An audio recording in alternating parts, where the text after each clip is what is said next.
You know, every person who asks me to help them with their stories get annoyed with me when I ask them this question, and that question is, why? Without fail, I'll have someone explain their story or character idea to me, and the question I most often always ask to them is, why? And then they get a little bit upset. This isn't because I want to be difficult. You know, I'm not trying to be difficult. I'm not trying to be a jerk, but it's because the rationale matters in story writing. Life is not merely a series of sudden accidentals, but quite often the result of actions, reactions, and choices. If a character thinks, feels, or behaves in a certain way, the reader probably needs to understand why that happened. And when a certain course of action takes place, or something happens to the characters in a story, we typically want to understand why it happened that way. And to prove my point, let me give an example. Listen to this. Peter Parker is secretly the superhero Spider-Man. He fights crime using his spider powers and wants to keep New York City safe, but he struggles to win the heart of his crush, Mary Jane Watson. That right there is an easy two-sentence concept draft of Spider-Man. But even in this simple two sentences, we have questions of why. So let's walk through those step by step. Starting off, Peter is secretly the superhero Spider-Man. Why is he Spider-Man? How did that happen? Why is he now Spider-Man? What gave him these powers? The answer, he was bitten by a radioactive spider, which gave him spider powers. All right? He fights crime using his spider powers and wants to keep New York City safe. Why does he want to do that? What's New York City to him? Why not use his powers for his own good and to benefit himself? What keeps him from becoming a villain? Answer, he actually started off doing that, but his recklessness and selfish behavior got his Uncle Ben killed. He learned that his power came with a responsibility and he couldn't ignore it. Now he wants to make sure he uses his powers for good. Okay. But he struggles to win the heart of his crush, Mary Jane Watson. Why does he struggle with this? Answer, due to the difficulty of balancing his life as Spider-Man, he struggles to maintain a relationship with her. Plus, he's scared of putting her in danger. See? As you guys can hopefully see, by merely asking the question of why, we can begin to better iron out issues with the story. I'm not saying every single little detail requires a long, drawn-out explanation. We're not J.R.R. Tolkien here. But what I am saying is that if choices and decisions do not have logical rationale or reason behind them, then your readers are going to notice and we're going to start getting confused and irritated. Now, quick point here. I want to make a quick point before we go further. I've heard some people argue that because humans are illogical, therefore, we will not always make logical choices. I consider this argument a cop-out. It is not that humans themselves are illogical, it is that our logical choices are often acutely focused on our own worldview and ideology. Here's an example. In For Honor, does Apollyon's decision to save Heathmore from itself by causing an endless war make sense? That's the wrong question. The right question is, does it make sense to Apollyon that she do this? Does this make sense in her own mind? See, even if we do not agree with the logic of a character's choice, does it keep in character with who they are and what they believe?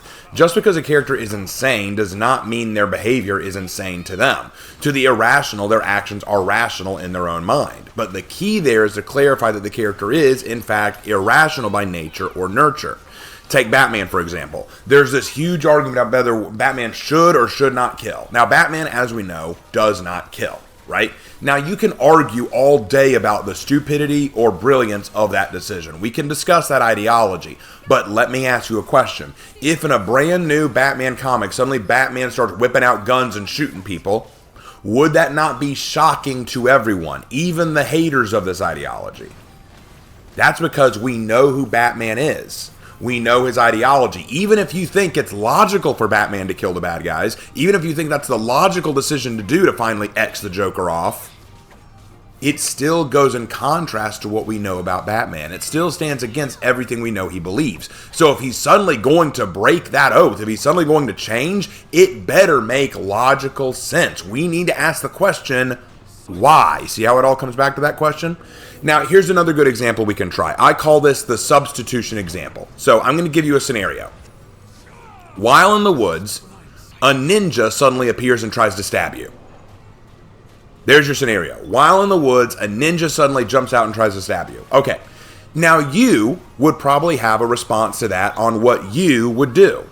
But replace yourself with another character. Homer Simpson. Bruce Wayne. Nicki Minaj. SpongeBob SquarePants, Leonidas, Elmo, Happosai. Depending on who is in the situation, their behavior, response, and actions will all differ.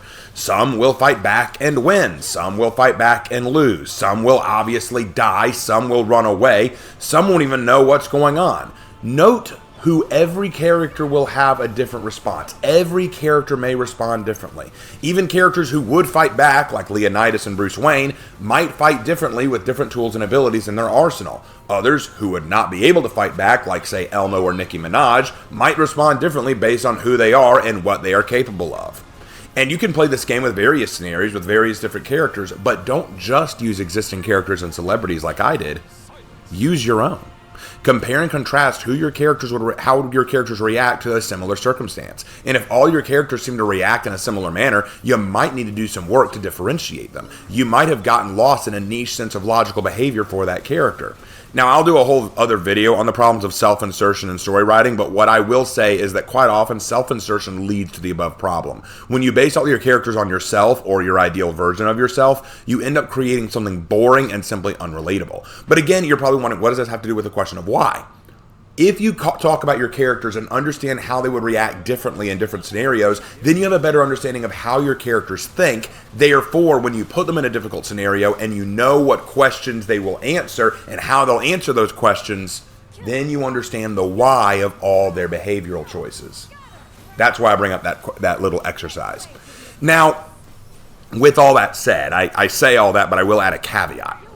Though the question of why is important and should never be ignored, sometimes ambiguity can be a strength in and of itself. However, ambiguity must be carefully used and not abused. I'll try to explain what I mean using the example of Pulp Fiction and The Briefcase. We're never told what's in the briefcase that Jules and Vincent are given. We've never told why it's so valuable. We don't know what's in it. But given the stakes that people are going to in order to get it, we can draw conclusions for ourselves what might be in it. This works, though, because in the end, the story wasn't about what was in the briefcase, but rather it was about Jules and Vincent escaping the predicament the case caused them. There are times that destroying ambiguity can hurt a project. Case in point, Metamorphosis. I bring up the story a lot, but I learned a lot from its failure. Metamorphosis was a story I attempted to write long ago, in which a high school boy wakes up one morning to find he's become a girl. The story follows him as he tries to find a way to turn back, while also getting to see his life from the perspective of others, as they confide in him without knowing who he really is. And through this, I plan to have Chase, that's the main character, eventually turn back to normal, and then take his newfound knowledge and experience to improve his life for the better, gaining confidence he never had before, forming a relationship with the girl he always was scared to talk to, restoring his family back from a potential divorce. Now, you might be asking, why did he turn into a girl? Isn't that the big question we're asking here? Why? Truthfully, I didn't give an answer. I left breadcrumbs and red herrings to distract the readers, like Chase's father acting suspiciously a few days before the change, or Chase wishing on a shooting star that night before, but I never give a definitive answer because the reason was not as important as the character story. The story was not about why he changed, but what he learned through the change. And some of you may say, I feel like we should have known the answer, but hear me out first. As some of you know, the story hit a wall of my own making. I discovered that many who read Metamorphosis did not see it as the unique story I wanted it to be, but instead they saw it as fetish fiction, where they were all eager to discover if Chase wanted to stay a girl, whether he'd become a lesbian, whether he'd have sex with someone, whether he'd become interested in men, whether he'd get pregnant at some point. I was genuinely disgusted. I was so shocked by the awful things people were hoping would happen to Chase, and so to confirm that he would turn back, and that I had no interest in pursuing those directions, I threw in a reason that why he changed and how he would change back. I answered the question of why. I ruined the ambiguity. But in doing so, I harmed the fabric of the story and the intensity. Now there were very few stakes. Everyone was well aware he could and would turn back, and the method by which he would was one in which many of his prior problems would be fixed.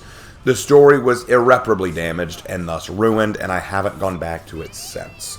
Now, since then, I've tried reapproaching the ideas of Metamorphosis in different stories like Upon the Stars and The Sorceress, but neither truly captured the exact same thing I wanted to get from it. Although, to be fair, The Sorceress is turning into something quite interesting, and I hope it continues to impress me, but c'est la vie.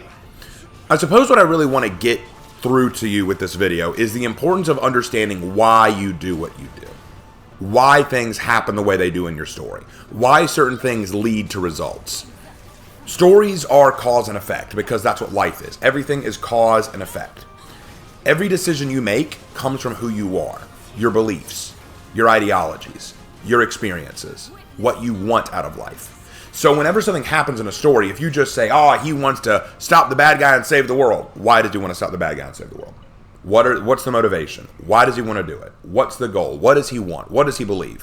What is the difference between Spider-Man becoming a hero and Spider-Man becoming a villain? Where is the line there? What pushed him in that direction? You know, sometimes that why really, really helps. Ambiguity, not answering the question of why, when handled properly, can be a unique tool. But many things, much like character choices, will help you better understand the characters and why they do what they do. So I hope that this video wasn't too confusing for you guys. What I really, really, really want you to take from this is that when I ask you the question of why, like people who come to me and say, hey, Raven, what do you think of this idea? Let me tell you my story concept. Let me tell you about my character. I listen, but if I ask you why, it's not because I'm being a jerk. Some of you have gotten a little defensive when I ask why, and I want you to know, I'm not trying to be a jerk. Genuinely, I'm just trying to help you understand where you need to fill in some holes. That's all. That's all. And if you tell me, actually, I'm leaving that blank, I'm leaving that ambiguous because of this reason, then I'll start to understand. But that's kind of the process of story writing right there. Answering the question, why? It's one thing to set up a concept draft. That's fine. But as you build on that concept draft and turn it into a rough draft, you might want to fill in some of those holes by asking the question, why? Thank you guys so much, and I will see you in my next video. Take care.